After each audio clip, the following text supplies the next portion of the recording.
18 سالوں بعد پاکستان نے صنعتی میدان میں ریکارڈ ترقی کی ہے۔ اس وجہ سے اس وقت پاکستان کی صنعتیں فل کیپیسٹی پہ چل رہی ہیں۔ اس طرح کی ترقی سن 2004 کے مارچ کے مہینے میں ریکارڈ کی گئی تھی۔ آج آپ کو بتائیں گے کہ ہماری صنعتی ترقی کی رفتار کیا ہے، پاکستان میں اس وقت کتنے کروڑ افراد برسر روزگار ہیں اور صنعت پاکستان میں کیا ان پٹ دے رہی ہے۔ اس کے علاوہ آج کی دوسری اہم خبر، پاکستان سے گوشت کی ایکسپورٹس ایک اہم ذریعہ ترسیلات بھی ہے۔ اس کو بڑھانے کے لیے پاکستان نے نئی منڈیاں تلاش کی تھی۔ اب پاکستان نے 2 نئی منڈیاں اور ٹچ کی ہیں، ایک تو کویت، دوسرا جارڈن۔ ان دونوں کو بھی پاکستانی کمپنیاں حلال گوشت کی ایکسپورٹس کا آغاز کرنے جا رہی ہیں۔ السلام علیکم ویورز، میں ہوں آپ کا میزبان عبد الرحمن۔ 21ویں صدی میں کسی بھی ملک کی ترقی انڈسٹری سے لازم و ملزوم ہے، تو پاکستان میں بھی صنعتی ترقی جو ہے اس کی رفتار خاصی بڑھ گئی ہے۔ مارچ سن 2022 کے فگرز آئے ہیں، اس مہینے میں پاکستان میں صنعتی ترقی 26.6% رہی ہے، اور اگر رواں مالیاتی سال کے ابتدائی 9 ماہ کی بات کی جائے، جولائی سے مارچ تک، تو پاکستان میں صنعتی ترقی جو ہے وہ 10.4% کے حساب سے گرو کر رہی ہے۔ یہ بہت اہم فگر ہے۔ پاکستان میں auto mobile industry, construction, textile, food, beverages, chemical, pharmaceutical اور نان میٹالک منرلز جو ہیں، ان تمام فیلڈز کے اندر اچھی گروتھ دیکھی جا رہی ہے، اور اسی وجہ سے پاکستان میں جو برسر روزگار افراد کی تعداد ہے وہ 6.73 کروڑ سے تجاوز کر چکی ہے۔ یہ تعداد نون لیگ جب گئی سن 2018 کے اندر، اس وقت 6.10 کروڑ کے قریب تھی۔ اس میں 55 لاکھ افراد کا اضافہ ہوا ہے، اور یہ اسٹیٹسٹکس جو ہیں پاکستان بیورو آف اسٹیٹسٹکس کے ہیں۔ اب اگر ہم مثال کے طور پر آپ کو بتائیں، گلاس کی انڈسٹری جو ہے، شیشہ بنانے کی انڈسٹری، اس کے اندر 141% اضافہ ہوا ہے، یعنی اس نے 141% زیادہ پروڈکشن کی ہے۔ اسی طرح سٹیل کے اندر جو بلٹس وغیرہ ہیں، ان کی ترقی تقریباً 19.5% ریکارڈ کی گئی ہے۔ اب اس کی وجوہات کیا ہیں؟ دنیا بھر کے اندر جب کرونا میں لاک ڈاؤن لگا تو پاکستان پہلا ملک تھا جس نے بہت جلدی لاک ڈاؤن کھولا، اور اس کے ساتھ ساتھ بزنسز کو آسان شرائط پر قرضے بھی دیے۔ ایک ٹرف کی اسکیم تھی، اس کے تحت نئی فیکٹریاں لگانے کے لیے 436 ارب روپے کے قرض دیے گئے۔ یہ صرف مشینری امپورٹ کرنے کے لیے قرض تھا۔ اس فیکٹری کو لگانے کے لیے جو زمین اور جو انفراسٹرکچر چاہیے تھا، بلڈنگ وغیرہ، وہ مالک نے خود لگانی تھی۔ تو اس 436 ارب روپے مشینری کے ساتھ ساتھ لوگوں نے تقریباً 400 ارب روپے کی زمین بھی خریدی، اور اس کے ساتھ ساتھ جو بلڈنگز تھی، انفراسٹرکچر بھی بنایا۔ تو 800 ارب روپیہ تو اس ایک انیشیٹو کی وجہ سے پاکستانی اکانومی میں انویسٹ ہوا ہے۔ آپ اسکرین کے اوپر ایپٹما کا ایک بیان دیکھ سکتے ہیں، اور یہ دیا بھی اعجاز گوہر صاحب نے، جو پیٹرن ان چیف ہیں۔ ایپٹما ایک ایسی ایسوسیشن ہے جس کے اندر پاکستان کی 400 بڑی ٹیکسٹائل ملز حصہ ہیں۔ اب ان کا کہنا ہے کہ پاکستان میں صرف ٹیکسٹائل سیکٹر کے اندر $5 ارب کی نئی انویسٹمنٹ ہو رہی ہے، پرانی کی بات نہیں کر رہا۔ 100 نئے انڈسٹریل یونٹس لگ رہے ہیں ایسے، جن میں سے ایک انڈسٹریل یونٹ جو ہے وہ 5 ارب روپے کا ہے، جو کہ اس سال کے اینڈ انشاءاللہ دسمبر سن 2022 تک لگ کر تمام مکمل ہو جائیں گے۔ تو یہی وجہ ہے کہ پاکستان کے اندر جو آپ نے سڑکوں پہ جا کے دیکھا کہ گاڑیوں کے ماڈلز بے تحاشا بکے، حالانکہ اس قدر مہنگی گاڑی ہو گئی ہے پھر بھی لوگ لے رہے ہیں۔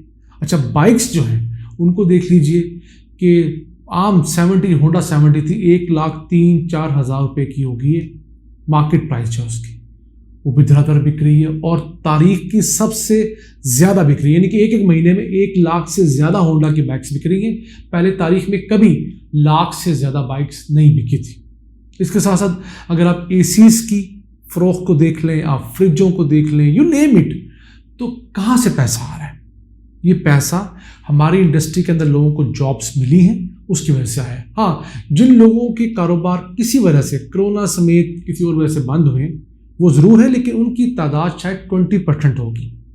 جو بقیہ 80% انڈسٹری ہے اس کو بوسٹ ملا ہے, اور تبھی آپ کو ہر طرف یہ نئے نئے ماڈلز کی گاڑیاں, موٹر سائیکلز, ٹریکٹرز, بسیں اور دیگر چیزیں نظر آ رہی ہیں. ساتھ ساتھ کنسٹرکشن کے اندر آپ جائیں, جتنی ہاؤسنگ سوسائٹیز میں جائیں, آپ کو نئے گھر بنتے ہوئے کیوں ملیں گے؟ کہیں سے تو پیسہ آ رہا ہے. انڈیا سے لوگ یہاں شفٹ نہیں ہوئے, یہیں کے لوگ تھے, ان کے پاس ایکسٹرا ارننگ گئی تو انہوں نے نیا گھر بنایا. پرانے محلے سے وہ چلے گئے سوسائٹی کے اندر, تو پرانا محلے کے گھر بھی کسی نے خریدا ہے. وہ جو زمین 25-30 لاکھ روپے مرلہ ہوگی وہ بھی کسی نے خریدی ہے. تو اسی طرح ایک سائیکل ہے جو اس چیز کی نوید سنا رہا ہے کہ پاکستان میں 18 سال بعد جو انڈسٹریل ایک پک اپ آیا ہے وہ پاکستان کو پے بیک کر رہا ہے. اسی سے چلتے ہیں آج کی دوسری اہم خبر کی طرف. پاکستان کی میٹ ایکسپورٹ کرنے والی ایک بہت بڑی کمپنی دی آرگینک میٹ کمپنی, اس نے 2 نئے ملکوں کے اندر پاکستانی گوشت بھیجنے کا معاہدہ کیا ہے. کویت پاکستان بہت عرصے بعد اب گوشت ایکسپورٹ کرے گا. اس کے ساتھ ساتھ اردن, یہ تقریباً $2.2 ملین کا یہ معاہدہ ہے جو کہ اسی سال سن 2022 میں مکمل کرنا ہے. اور یہ کمپنی پاکستان کی ٹوٹل ایکسپورٹس میں سے 7% گوشت ایکسپورٹ کرتی ہے. بڑا ہمبل سا آغاز تھا. سن 2011 کے اندر ان کی روزانہ کی جو کیپیسٹی تھی وہ صرف 8 ٹن تھی, اور تقریباً 11 سالوں کے اندر وہ کیپیسٹی 10 گنا انکریز ہوئی ہے. 75 ٹن سے 80 ٹن گوشت اب یہ لوگ روزانہ پروسیس کر سکتے ہیں, اور اس کے ساتھ ساتھ یہ ایکسپورٹ کرنے کی پوزیشن میں بھی آ رہے ہیں. اسی کے ساتھ گزشتہ 10 سالوں کے اندر سن 2011 سے 21 تک پاکستان کی جو گوشت کی ایکسپورٹس ہیں ان کے اندر 2 گنا اضافہ ہوا ہے. 2011 میں جو ایکسپورٹس $152 ملین تھی وہ سن 2021 میں بڑھ کر $304 ملین ہو گئی تھی.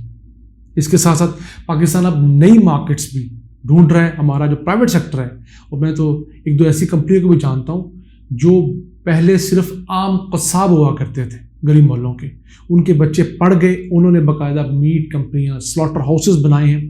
وہ بہت پروگرس کر رہے ہیں کیونکہ ان کے خون کے اندر یہ فیلڈ ہے.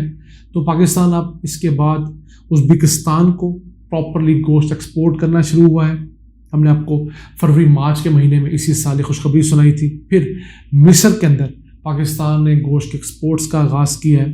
تو یہ بڑے اسلامی ممالک جو ہیں پہلے پاکستان کے ریڈار پہ نہیں تھے, پاکستان وہاں گوشت پہنچانا شروع ہوا ہے. اب یہاں پر بہت سارے ناظرین جو میں شاید فرسٹ ٹائم دیکھ رہے ہیں یا گائے بگائے دیکھتے ہیں لیکن تواتر سے نہیں دیکھتے, وہ سوال ضرور کریں گے کہ جناب ملک میں تو آلریڈی گوشت بہت مہنگا ہے, اگر ایکسپورٹ کریں گے تو کیا بنے گا؟ تو جناب والا, ملک میں گوشت اس لیے مہنگا ہے کہ ہم لوگ اپنے موجودہ جانوروں کو پراپر فیڈ کر کے ان سے جتنا گوشت لینا چاہیے نہیں لے پاتے. کیوں؟ کہ کسان کو آخر میں ریٹ اچھا نہیں ملتا, تو وہ اپنے جانوروں کو انڈر فیڈ رکھتا ہے. مثلاً ایک گائے ہے, ایک بچڑا ہے, اگر اس کو 300 کلو کا کیا جا سکتا ہے پراپر فیڈ دینے کے بعد, تو کسان کے پاس اس کے اوپر لگانے کے لیے 2000 روپے مہینہ نہیں ہوتا. تو اس کا نقصان کیا ہوتا ہے کہ وہ جس نے 300 کلو ہونا تھا اور کئی گنا زیادہ پروفٹ دینا تھا, وہ بیچارہ 150-200 کلو کا جانور ہوتا ہے. چھوٹا جانور ہوتا ہے, سستا بکتا ہے, تو ریٹ بھی کم ملتا ہے.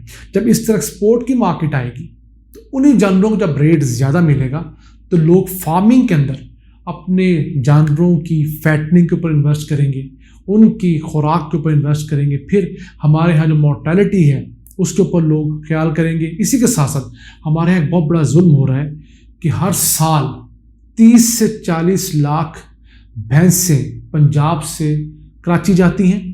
وہاں پر ان سے ایک سائیکل میں دودھ لیا جاتا ہے, یعنی کہ 8-10 مہینے دودھ لیا جاتا ہے. اس کے بعد ان سے اگلا بچہ لینے کی بجائے تاکہ وہ دوبارہ دودھ دینے کے قابل ہوں, ان کو ذبح کر کے کھلا دیا جاتا ہے کڑاہی کے طور پہ. تو وہ کہہ رہا ہے کہ جس بھینس نے مزید 1, 2, 3 بچے پروڈیوس کرنے تھے, اسی طرح اس نے 1, 2, 3 دفعہ زیادہ دودھ دینا تھا 3 سال, وہ بھینس جب ذبح ہو جائے گی تو ان وجوہات کی وجہ سے پاکستان میں پرابلم آ رہی ہے. حکومت کو چاہیے کہ اس پروسیس کو روکے. کراچی جو بھینس جاتی ہے اس کو واپس پنجاب لانے کا کوئی سستا میکانزم بنائے. پہلے ہوتا تھا پاکستان ریلوے کی باقاعدہ ٹرین چلا کرتی تھی جس کے اندر کراچی کے گوالے ان بھینسوں کو دوبارہ پنجاب فروخت کیا کرتے تھے سستے داموں. پنجاب کا کسان اس بھینس کو لے کر دوبارہ اس کو فربا کرتا تھا، اگلے دفعہ کے لیے تیار کرتا تھا، تو ایک سائیکل چلتا تھا. وہ سائیکل کی جو لٹ ٹوٹی ہے کیونکہ بہت زیادہ مہنگا فریٹ ہو گیا ہے، اس کو اگر کنٹرول کر لیا جائے تو پاکستان مسلم دنیا کا سب سے بڑا میٹ ایکسپورٹر بن سکتا ہے، اور لوکل مارکیٹ کے اندر بھی میٹ کی جو قیمت ہے وہ کم ہو سکتی ہے. ہم اللہ سے دعا گوئیں کہ وہ ہمارے حکمرانوں کو اس طرح کی عقل دیں تاکہ پاکستان جلد از جلد ایک مستحکم قوم کے طور پر دنیا بھر میں جانا مانا جا سکے. ان الفاظ کے ساتھ اپنے میزبان عبد الرحمان کو اجازت دیجیے. اللہ نگہبان.